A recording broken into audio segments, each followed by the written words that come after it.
I can't remember exactly how I prepared for this trip. It all felt rushed, like a hazy dream that I didn't really realize I was living in. But I knew one thing for sure.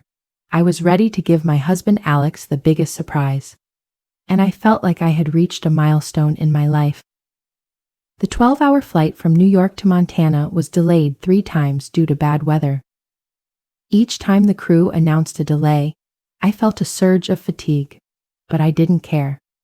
I was prepared for this. I told myself, to have a memorable surprise, you have to go through all the hardships. I held Alex's favorite bottle of bourbon in my hand, carefully wrapped and tied with a red ribbon around the neck, wondering how he would feel when he saw me on this trip. At that time, I didn't know that this trip would change everything. I imagined the happy moments, when we would be close to each other, when I would walk into his cabin and he would hold me tight. I imagined the sweet evenings, just the two of us, where our love would be reborn, where the distances between us would disappear. I remember clearly when the plane finally landed at a small airport in Montana. I was filled with excitement. I quickly grabbed my suitcase and headed out, my legs tired but full of energy. I double-checked my seat on the plane ticket. Even though I knew I would be late, I still wanted everything to be perfect. I drove through the snowy roads, thinking about the moment I would stand in front of the cabin door, surprising David. I imagined his face when he saw me, as if I had returned from our loving years. There would be sweet words, hugs, and loving words, right? When I reached the cabin, it was almost dark, the faint light of dusk peeking through the surrounding trees. I got out of the car, picked up my suitcase, and headed for the door. My heart was beating faster than usual. I thought I was about to have a sweet moment. Maybe it would erase all the sadness of the past. But as I got closer to the door, I heard laughter. It wasn't mine. It wasn't the laughter of anyone I loved. It was the voices of Alex and his friends. At first, I didn't think much of it, but then I stopped when I heard what they were saying more clearly. "How much does the insurance policy cost?" Alex's friend asked. "$2 million?" Alex replied, his voice calm, as if he were just talking about an ordinary day. "Gotta get her to sign the papers. Tell her it's about our family's future." His friend's voice rang out in laughter. "Or finally date her sister without feeling guilty." My heart stopped. Everything around me suddenly became unfamiliar. I couldn't believe what I was hearing. What were these words? How could this be? I stood there, barely able to breathe, just staring at the shadows through the cabin door. "She was always lovely, but rather bland," Alex said, his voice emotionless. "Always afraid of disappointing Daddy." A sudden stream of tears rolled down my cheeks, but I dared not let them fall. I felt as if my whole body had suddenly become heavy, and I knew that I had heard enough. The betrayal was undeniable, and I couldn't stand to stay in this house another second. I put down the bottle of bourbon, and it seemed meaningless and cold. I took a step back, and for a moment, I wanted to turn around and face them, but I couldn't. It was all too clear. He didn't love me. He only loved what I had. So I turned and left, without a word, without a goodbye. I got in my car, drove away, and felt like a part of me was broken. But I knew I wasn't going back. Not now, not ever. The 12-hour flight, the delays, my favorite bottle of bourbon, it all led me to this place. Not a sudden trip, but a painful breakup with someone I once trusted. As I drove away from the cabin, my heart clenched with every beat. Alex's words echoed in my head, a terrifying, indelible sound. As I drove, I couldn't stop thinking about what I had just heard, his cold words. How could I have missed all those signs? Those clear signs of betrayal, the lies that I refused to face. I spent 2 years by his side, seeing myself as his companion, someone he needed in times of trouble. But now I realized I was just a financial tool, someone he could use when he needed it. Every decision I made, every time I supported him in his career, was just a way for him to build the perfect cover, a loving husband, caring for his family, when in reality, he was planning for my loss. I can't deny that I fell madly in love with Alex. We first met at a charity fundraiser 3 years ago. He was a young, ambitious MBA who didn't seem interested in my money. He said he just needed time to prove himself. And I listened. I ignored the warnings from my family, the gentle advice from my sister, Amelia. She always told me that Alex seemed too interested in our money and that it made her uncomfortable. But I thought, he just wants to understand our world. I always thought that love was not about money, but about empathy and mutual support. But I was wrong. Alex never saw me as a real wife, but only as a path to what he wanted. We went through beautiful years, with wonderful vacations, romantic dinners. But behind it all, there was a dark plan that I was not aware of. When I supported his company and paid off his student loans, I just thought I was helping the person I loved. But now I realize that it was just the first step in controlling me, in making me financially dependent on him. First, I paid off his student loans as a gift for our first anniversary. Then I bought the house he wanted in the area he chose, even though I knew it would increase our net worth. But I didn't realize that he only saw me as a financial resource.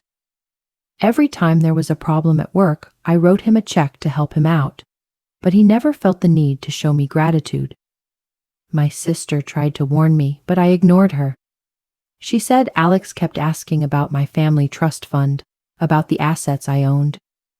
He just wants to understand our world, I told her. He's not who you think he is. But the warning signs became more and more apparent. The feeling that I was being used, that I was a financial tool in this relationship, began to creep into my mind. Every time he avoided me, every time he refused to attend meetings with my family, I began to feel something was wrong. I felt him drifting away from what I had believed was true love. One time, at dinner, when I mentioned an investment I had just completed, Alex gave me a strange look. He was not the type to show any interest or support in my financial moves. Instead, he just nodded coldly, as if he just wanted the whole thing to end quickly so he could get back to his own concerns.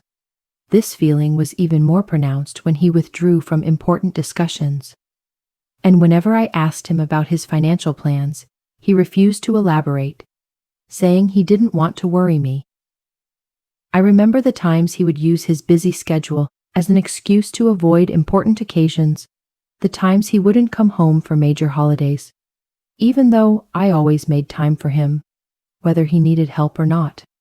He would skip family dinners just to play poker with his friends, and when I asked, he would say it was time for himself. I always accepted it because I thought it was his way of expressing his personal freedom. But now I realize it was just his way of avoiding things, so he could do things that I didn't know about. As I stood outside the cabin door that night, the memories came back to me more strongly than ever. The signs I had missed were now too obvious. And now, as I stood outside the door, hearing those words, I knew I could no longer ignore any more signs. He didn't love me. He never loved me. He only loved what I had and what I could give him. When I left, I felt not only betrayed, but numb. Everything I had built, all my dreams of a happy family, now shattered in an instant. I couldn't continue living in a relationship where I was just a financial tool. I needed to move on, no matter how painful it was. As the car turned off the path leading to the cabin, I felt nothing but an indescribable emptiness. Everything around me seemed to blur in that moment. The cold night wind that blew through the car windows reminded me that what I was experiencing was real, not a dream. I stood outside the cabin door, listening to the cruel words of Alex and his friend, and all I thought was the surprise that would greet me was shattered into tiny pieces. Just yesterday, I thought my life was heading towards a bright future, where Alex and I would build everything together, overcome all challenges together. But now, as I leave, I realize that nothing about this relationship is real. Nothing is true. And now I am alone, with only a cold pillow and darkness, while chaotic thoughts about my life spin in my head. That night, I couldn't sleep. Alex's words echoed in my mind. The monotone of his voice as he mentioned insurance and debt forgiveness, as if it were a normal conversation about a financial decision. The way he talked about me, that I was just a tool, someone to be discarded when I was no longer valuable, left me breathless. How could I love someone who thought of me that way? How could I not realize that I'd been living a lie for years? I pushed the pillow away from my face and bolted out of bed. The hotel room was dark, save for a dim light from the window. I tried to breathe deeply, but waves of pain still rolled through me. Everything I had built with Alex was now in ruins, as if I were standing in the rubble of a castle I thought had been built on solid foundations. I wonder, was I too blind to trust a man I thought was my soulmate? I had too easily ignored the warnings from family and friends, the reminders from my sister Amelia, who had always warned me about Alex and his potential greed. Amelia had said she didn't like the way Alex was always prying into my family's assets, into my trust fund, into things I never thought would be a problem. I thought she was just being overly concerned, that she was being overprotective. But now I realize that she was right. She was always right, and I was just too blindly trusting in love. I stood up, drew back the curtains, and looked out at the sea. The waves lapped against the shore, bringing with them a cool breeze. I felt a moment of peace, but it was only temporary. The waves in my heart had not stopped.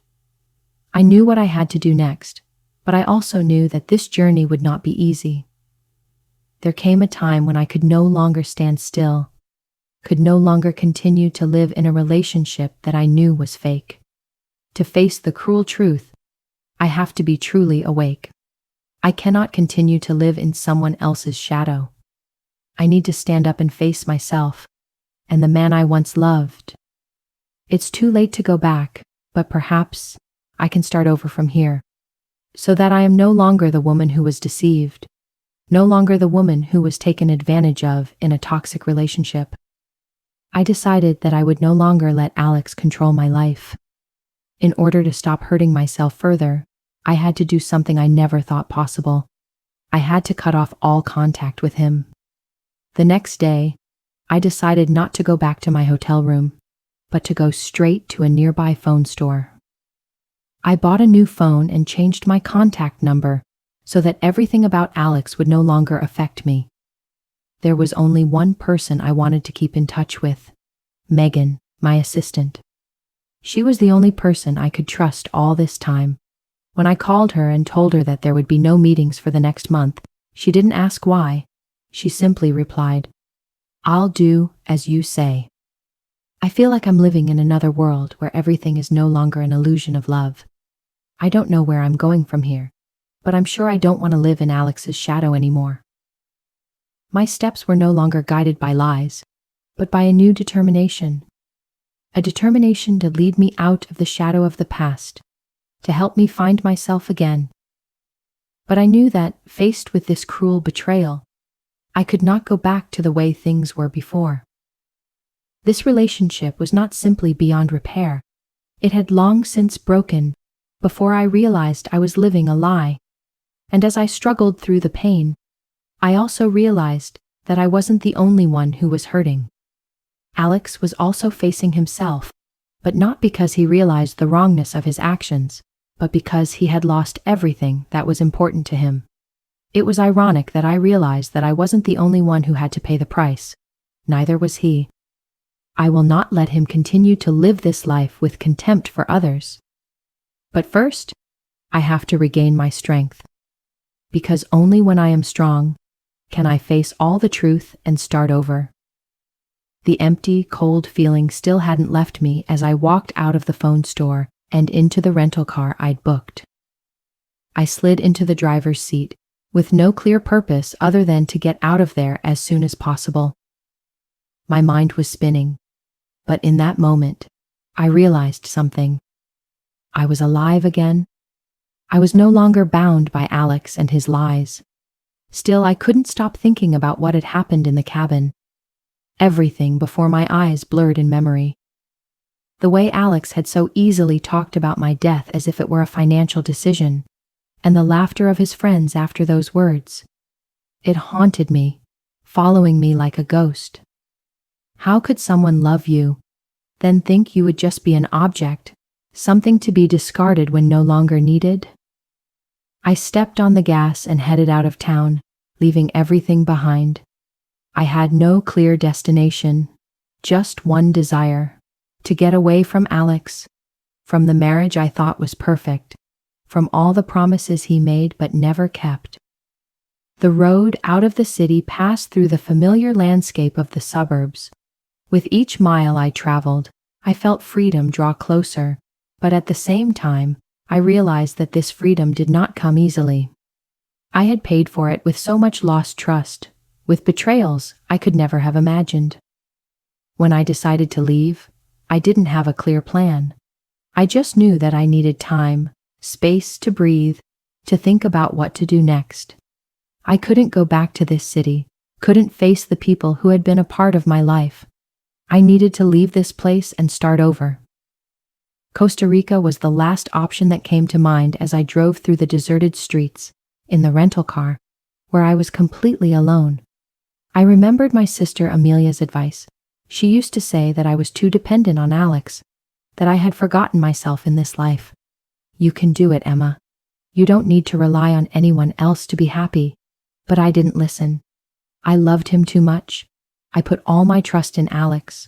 But now all I have are tears and a broken heart. Costa Rica, a strange place, where I knew no one and no one knew me. I thought I would find peace there. When I got off the plane and stepped outside, I immediately noticed the difference. The warm air, the scent of the sea, and the gentle rustling of the trees created a sense of calm. I stayed at a small hotel near the beach, hoping I could truly rest. But healing doesn't happen overnight. I still remembered the glances from Alex's friends, the uncertain looks I used to receive at family gatherings, the way they watched me, the quiet conversations I wasn't supposed to hear. It all reminded me of the life I had once lived. Over the years, I had slowly lost touch with who I was. I had forgotten what brought me joy, what made me feel alive. When was the last time I had picked up a brush to paint? When was the last time I gave myself permission to simply do what I loved? The hotel was peaceful. The room was modest but comfortable, and the view of the ocean from the window made it feel like a fresh beginning. I could hear the waves at night, see the stars above, and for the first time in a long while, I felt a quiet kind of hope. The next morning, I walked along the shoreline. The soft sand beneath my feet, the cool breeze, and the sound of the ocean brought a sense of release. With every step, I felt a little lighter. I began to reflect on everything I had been through, not with blame, but with a desire to understand. I had given a lot of myself to love, but I now realized that love, without space for one's own voice, can be exhausting. Sitting on a rock and watching the endless horizon, I began to see things differently. I was no longer the person who felt the need to follow, to please, or to quiet her own voice. I started to feel stronger, not because of what had happened, but because I chose to learn from it. I didn't need to define myself by someone else's choices. I could begin again, in my own way. In the days that followed, I found small ways to reconnect with myself. I signed up for a local drawing class I found online. I wasn't trying to be perfect, just present. Every brushstroke reminded me of the creativity I used to enjoy. Slowly, a sense of joy returned, quiet but real. I wasn't trying to prove anything, I was simply letting myself exist. One evening, while sketching by the window, I felt something shift inside. I no longer saw myself through the lens of the past. I wasn't the same person who had once felt invisible in her own story. I was becoming someone who could live gently, but with intention. someone who didn't need to fit into anyone else's idea of who she should be. Costa Rica wasn't just an escape. It was a place where I could pause, breathe, and begin again. The silence gave me space to hear my own thoughts clearly. But even in that calm, I knew that I couldn't stay hidden forever. The past had happened. I couldn't undo it, but I could face it with clarity and grace. A week after I arrived, my phone rang. It was Rebecca, my sister-in-law. Her voice was softer than usual, a little unsure. She said Alex had been trying to find me. He had even contacted the police, saying I might be in danger. It was difficult to hear, but not unexpected. I had hoped for space, but the world I left behind was still reaching for me. "He's worried," Rebecca said. "He's been telling people he doesn't know where you are. He told the police you might be unwell." For a moment, I couldn't respond. It was a lot to process. I had left quietly, hoping for time to think, to heal. I hadn't expected others to assume the worst, but maybe that was part of what I needed to see clearly now. How much of my story had been told by someone else. After a pause, I spoke. "Rebecca, thank you for telling me," I said calmly. "But I know what I need now." And I did. But I'm not going back. I'm not going to let him hurt me again. You can tell him I'm not who he thinks I am. I can't let Alex keep worrying me. He's been tormenting me for too long, and I don't want to be his victim anymore. The way he treats me like a financial tool, the way he calculates everything for his own benefit, all of that has to stop. I won't go back, not because I'm afraid of him, but because I realize that I deserve a life without him. But even so, I couldn't deny that I still felt a sense of unease, a vague anxiety. While I was preparing to face the truth about Alex, I also realized that I needed to do something to protect myself. The feeling of weakness and loneliness was still somewhere inside me, even though I tried to be stronger every day. I couldn't let Alex have control over my life again. I needed to step out and start over, but I also needed to prepare everything carefully. And so I decided to do something I never thought I would. I started gathering all the evidence of Alex's financial fraud. I contacted my lawyer, who I had been keeping secret from all this time, and asked him to help me check all the accounts that Alex had access to. I wanted all the evidence to confront him. I wanted Alex to know that I was not the weak woman he thought I was. One day, while I was sitting in a seaside cafe, I received an email from my lawyer. He had found an offshore account that Alex had opened in the Cayman Islands, an account that I had no knowledge of. A large sum of money had been transferred into it from our account, money that I had helped him with all this time. It felt like a new shock. Everything I had believed in was now a lie. Alex had turned me into a tool for his schemes. This is all he did, I said to myself, flipping through the statements and documents my lawyer had sent me. Each piece of evidence made me feel more pain. I had nurtured this relationship, sacrificed for it, but now I realized that it was all just a game for Alex. He didn't love me. He only loved what I could give him. I was faced with a cruel truth. I had not only been cheated on romantically, but also financially. Alex had been cheating on me for years. All the gifts I had given him, all the money I had poured into his business, were now just tools he used to build his plans. I felt like I had become a tool for his greed, and it drove me crazy. At the same time, I realized that if I did nothing, I would continue to live in this misery. Alex would continue to control my life, continue to deceive and manipulate me. But I would not let that happen. I would not be a victim in this story anymore. I continued to work with my attorney, organizing all the evidence and preparing for my confrontation with Alex. I knew that when he realized he had been found out, he would try to deny and defend himself. But I was prepared. I would not let him get away with his actions. I would bring it all to light, no matter how painful it was. I also decided to call my sister Amelia. She was the only person in my family I could trust at the moment. I couldn't help but share everything with her. I knew that no matter what, she would stand by me. "You need to do something, Amelia," I said when she picked up the phone. "Alex can't keep lying to me.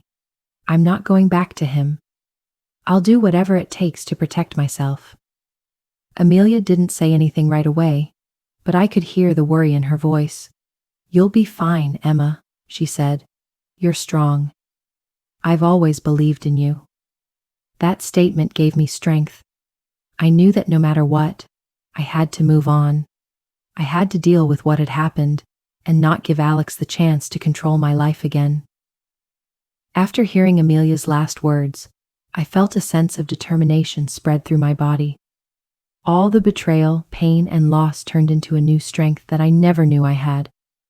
The days of living a lie were over, and now it was time for me to stand up, face the truth, and not allow anyone, especially Alex, to continue to manipulate my life.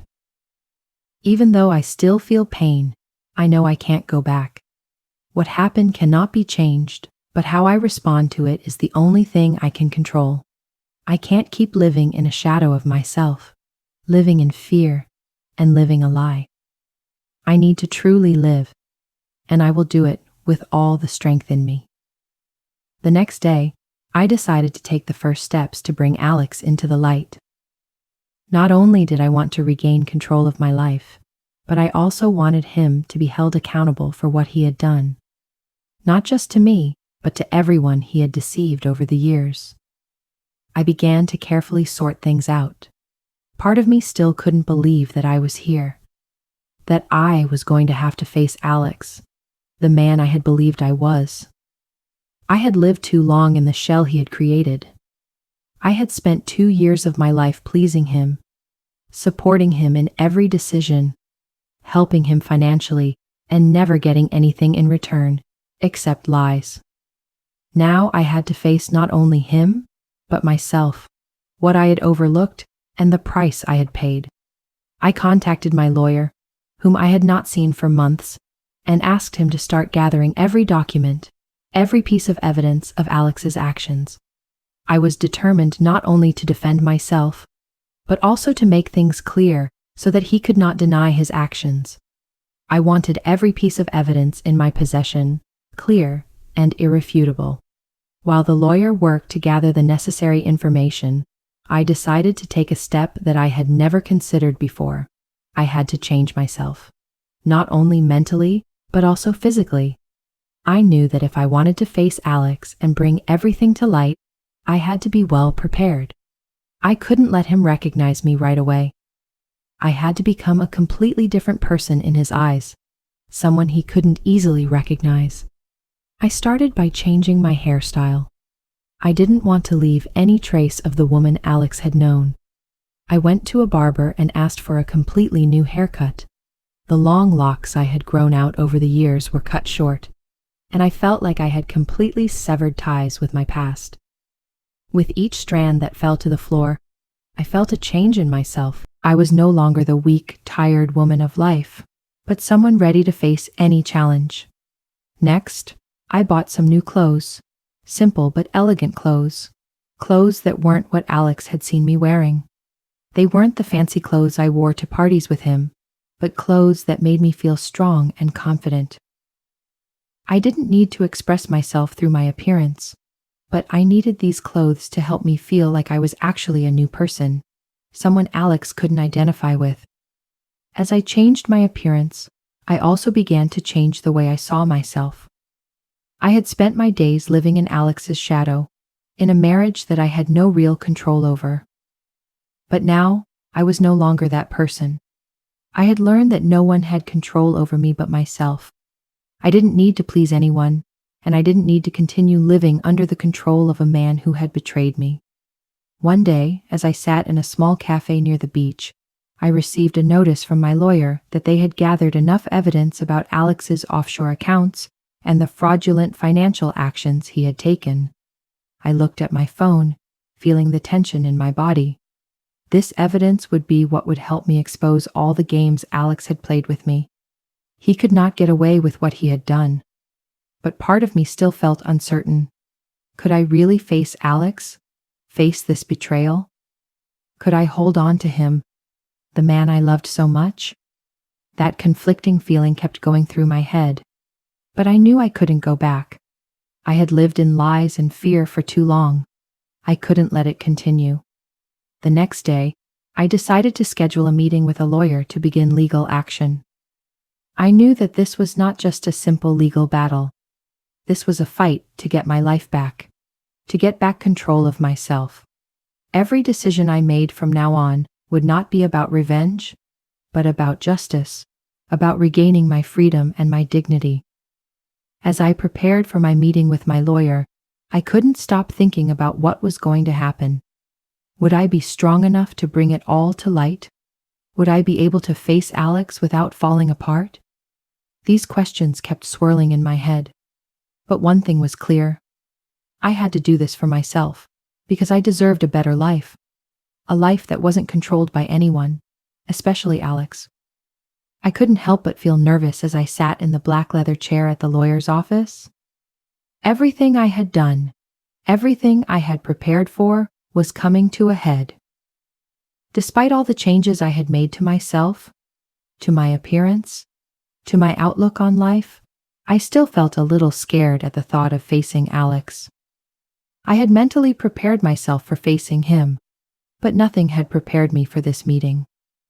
Still, for the first time in 2 years that I didn't feel uncertain about what was going to happen, I couldn't help but feel nervous. My back stiffened, my hands clenched together as I heard the doorbell ring. My lawyer walked in with a very serious look on his face. He was a middle-aged man with a very calm face, always calm in any situation. But today, I realized that he was feeling as nervous as I was. "Emma, everything is ready, but I need you to prepare yourself for a big fight. He won't give up easily." I nodded. I knew it wouldn't be easy. Alex wasn't one to give up easily, and I knew he wouldn't let me take control without a fight. But I had no choice.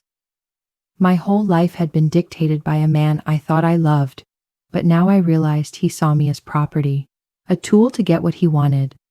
But I was tired. I couldn't let him continue to rule my life. I stood up, did what I could to regain control. Now I just had to face him one last time. After leaving the law office, I spent the rest of the afternoon thinking about what was going to happen. I looked out the window and saw yellow leaves falling from the old trees outside. I had left a part of myself behind in the past, in the years I had lived in Alex's shadow. But I knew that I had changed. I was stronger, more determined, and I would never go back to my old ways. As darkness began to fall over the city, I received a text from Rebecca. She said that Alex was starting to worry, and he was ready to confront me. There was only one thing I could do now: face him, without fear, without hesitation. The next day, I drove to Alex's house, the house I had once called ours. It was as beautiful as the day I left it, with its cream-colored walls and the lush green garden I had tended over the years. But today, nothing was the same. I no longer felt the warmth and love when I saw this house. Instead, I felt like I was standing before something long dead, like an unexcavated grave. As I stood in front of the house, I thought of all the times he had waited for me here, all the times I had walked into this house, imagining a perfect future, long nights together, dreams we would share. But now, all that was left was emptiness. I didn't want any of that anymore. When I rang the doorbell, Alex didn't answer right away. But after a few seconds, I heard footsteps from inside, and then the door opened. He stood there, hands on hips, looking surprised to see me. "Sophia," he said, surprise evident in his voice. "You're back? How are you? I was so worried about you." I straightened up and looked him in the eye. No more hesitation, no more feeling like a woman being lied to. I was ready to face the truth. "I'm not who you think I am. You've done enough to me, Alex." He frowned, his expression changing from surprise to confusion. "What are you saying, Sophia?" I don't understand. I just want you to come back. I'm not going back, Alex. Not to continue this fake life, I said, my voice steady. I heard everything. I know you plotted to kill me for the insurance money. I know about the offshore accounts, the money you moved. You didn't just betray me, you betrayed yourself. He took a step back, as if he couldn't process what I had just said. What? What did you hear? His voice began to tremble. No, it can't be. It was just a joke between friends. I am not the person you knew anymore, I replied, not giving him a chance to say anything more. You can't fool me again. You've done enough to me. I'm not your tool. Alex stood still, his face changing from surprise to anger. What are you doing, Sophia? Do you want to mess things up? Do you want to ruin everything? He stepped closer to me, his hands clenched. You won't do anything. Don't make a big deal out of this. I didn't back down. Don't try to scare me anymore. I'm scared enough. And I won't give you the chance to scare me anymore. He looked at me, and in that moment, I saw the change in his eyes. It wasn't worry or fear, but helplessness. He couldn't lie to me anymore. I knew too much, and he could no longer escape the truth. I don't love you anymore, Alex, I said, softly but firmly. I don't need you anymore. Not in any way. It's over. He was silent for a moment, then bowed his head, as if accepting inevitable defeat. You won, he whispered, but his voice betrayed the bitterness. You completely cut everything off. It's not that I won, Alex. It's that we both lost. I stepped past him and into the house. But at least I won't lose in my own life. After the tense confrontation with Alex, I didn't feel good at all. Even though I had made it clear that I wasn't going back, that we could never live in a fake relationship like before, I still felt a lingering weariness in my body. Part of me still felt haunted by his words, a strange sense of helplessness that I couldn't fully regain everything I'd lost. But I knew that this fight wasn't just about ending the relationship. It was about reclaiming myself, reclaiming control of my life, reclaiming the freedom I deserved. When I left Alex's house, I didn't rush, I didn't run, I didn't panic. The only feeling I had was calm, cold determination. I'd spent so much time worrying about what would happen next, but now I knew what I had to do. I didn't just want to end our fake life. I had to go further.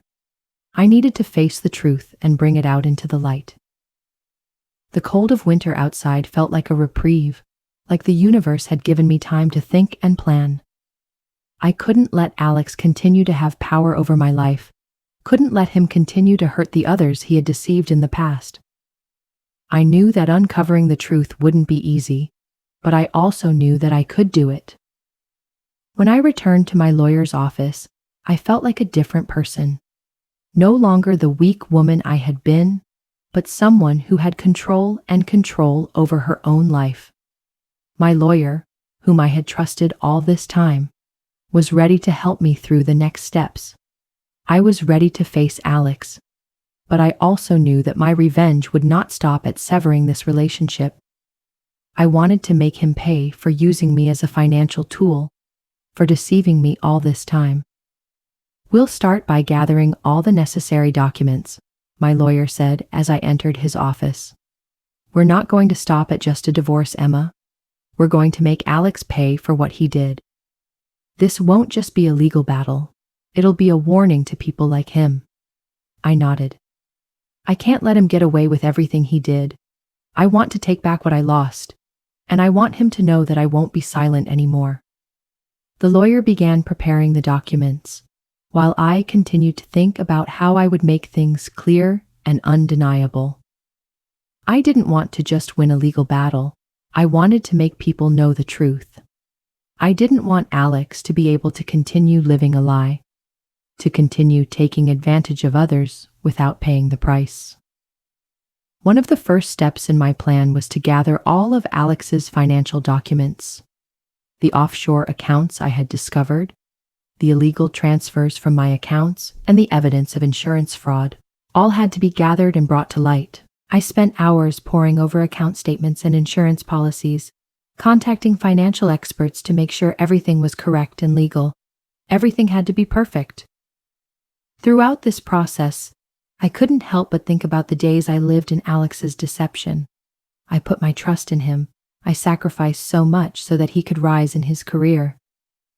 But now I realize that all I got was betrayal and deception. I lived too long in his shadow, in a marriage that I believed was perfect. But the truth came out and I couldn't hide it anymore. Every day I grow more determined. I will not allow Alex to go on with his life without facing the consequences of his actions. People must know the truth, and I will be the one to speak it out. My revenge is not about causing him pain, but about stopping him from lying and taking advantage of others. Once all the paperwork was in place, my attorney and I began the legal process.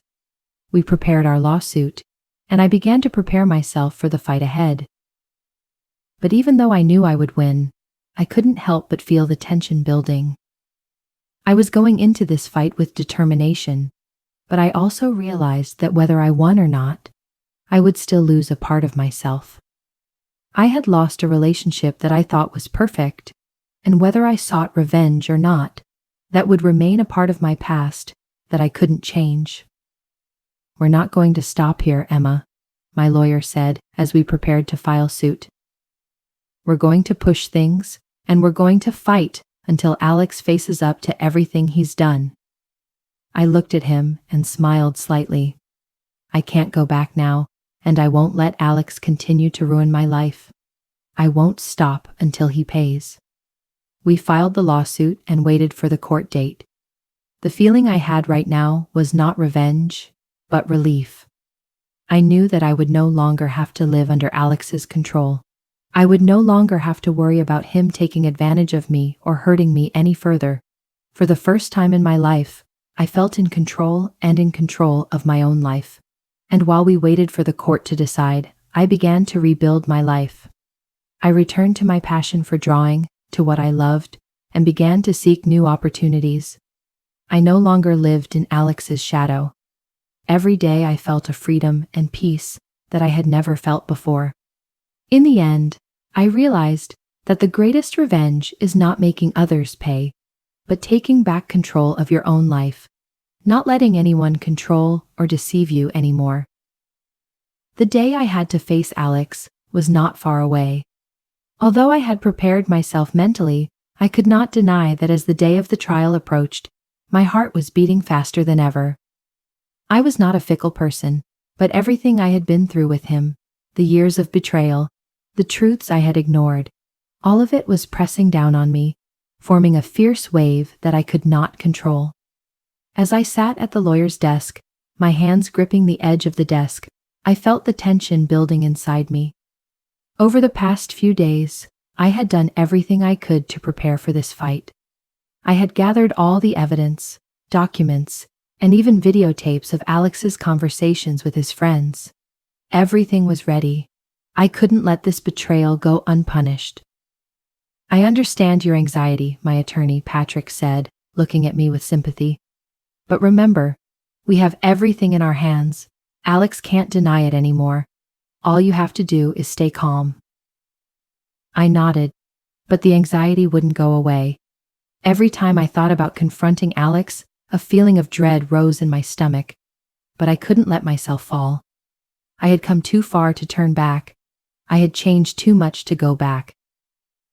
The court date came quickly, and I knew it would be a pivotal day not only in my life, but also for Alex.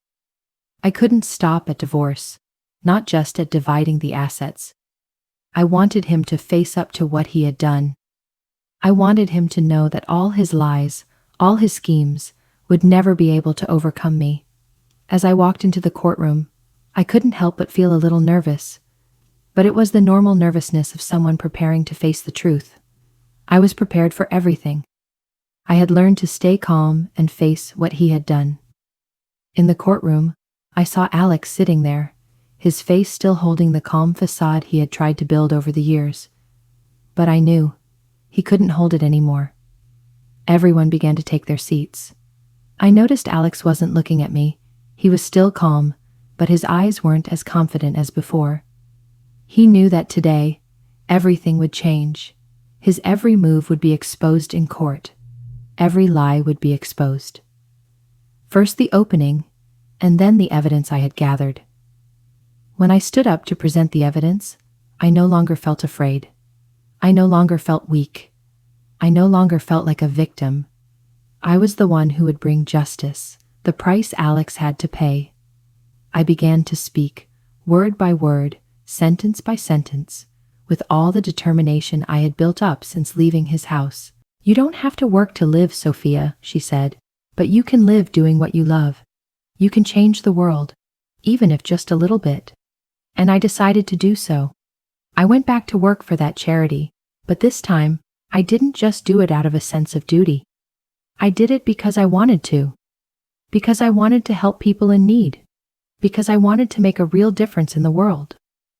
The feeling of doing something meaningful was something I never felt when I was with Alex. He always wanted me to focus on what he wanted, but now I've learned to focus on myself, on what I really want to do. Every day I spend time on my passions. I learn to live alone again, learn to love myself. I am no longer the weak and confused woman I used to be. I am someone I am proud of, an independent person, with my own career and life, not dependent on anyone. Amelia and I have grown closer. She is not only my sister, but also my best friend, who has helped me find myself. We often talk about what happened, but instead of being sad, we look at things in a more positive light. I have no regrets about what happened. They are valuable lessons that have made me a stronger person. And while I still have to deal with the consequences of this marriage, I no longer feel scared or anxious. I know I can overcome it all. A few months later, I got a call from my lawyer. He informed me that Alex was starting to pay for his actions. The offshore accounts I had uncovered, the fraudulent funds, it was all exposed. He couldn't get away with his actions. I no longer had to worry about retaliation because justice had been served.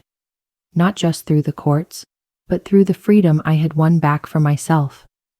The day I got the news that Alex had been arrested, I didn't feel gloating or satisfied.